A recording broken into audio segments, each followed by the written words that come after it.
ചിഹ്നം കിട്ടാൻ വൈകുന്നതിനെ തുടർന്ന് കോട്ടയത്ത് പ്രചാരണ രംഗത്ത് സജീവമാകാൻ കഴിയാതെ നിൽക്കുകയാണ് UDF. LDF ചുവരെഴുത്തും പോസ്റ്റർ പ്രചാരണവുമായി കളം നിറയുമ്പോഴാണ് UDF ക്യാമ്പിന് അത്തരത്തിൽ മുന്നോട്ട് പോകാൻ കഴിയാതെ നിൽക്കുന്നത്. തെരഞ്ഞെടുപ്പ് നടപടിക്രമങ്ങൾ ആരംഭിച്ചെങ്കിൽ മാത്രമേ UDFിൻ്റെ ചിഹ്നം സംബന്ധിച്ച് വ്യക്തതയുണ്ടാകൂ. പാർട്ടി പിളർന്നപ്പോൾ ചിഹ്നത്തിന് വേണ്ടിയുള്ള ചിഹ്നം വിളിയിൽ തെരഞ്ഞെടുപ്പ് കമ്മീഷൻ ജോസ് കെ മാണി വിഭാഗത്തിന് അനുകൂല നിലപാടാണ് സ്വീകരിച്ചത്.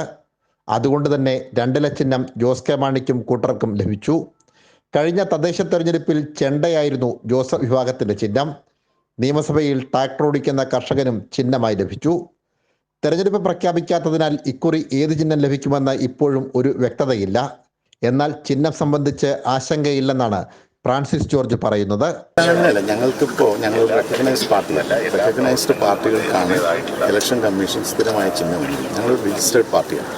അപ്പോൾ സ്വാഭാവികമായും തെരഞ്ഞെടുപ്പ് നടപടിക്രമങ്ങളിലേക്ക് കടന്നതിന് ശേഷമാണ് അങ്ങനെയുള്ള ചിഹ്നം രജിസ്റ്റേർഡ് പാർട്ടികൾക്കും സ്വതന്ത്രന്മാർക്കെല്ലാം ചിഹ്നം അലോട്ട് ചെയ്യുന്ന സമയത്ത് ഞങ്ങൾ ഏറ്റവും നല്ല ഒരു ചിഹ്നം സെലക്ട് ചെയ്ത് ഇലക്ഷൻ കമ്മീഷനെ അനുവദിക്കാനായിട്ട് ആവശ്യമാണ്. 2 ചിഹ്നം ഔദ്യോഗികമായുള്ള തോമസ് ചാഴികാടൻ പ്രചരണ രംഗത്ത് സജീവമാണ്.